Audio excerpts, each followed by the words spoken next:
ఏందక్క ఇక్కడ కూర్చొని ఏం చేస్తారు? ప్యాకింగ్ లేరా మీరు? కొంచెం ఓకే లేకుండా అయింది. ఆయన ఎత్తుకొని కూర్చోటానికి ఓపుతుందా? ఆడే కూర్చున్నాడు. నేను ఎత్తుకున్నాను. అమ్మో పాయింట్ వేసి కూర్చోబెట్టినావుగా మంచిగా. మా డాడే.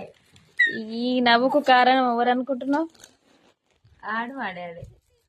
నీకు తమ్ముడు అంటే చాలా ప్రేమ. డాడీకి అయితే అట్లా నవ్వుపిస్తుంది చూడండి.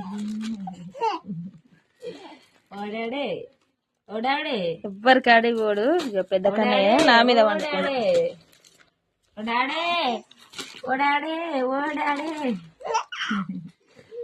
ముంగడి తండ్రి మాయ.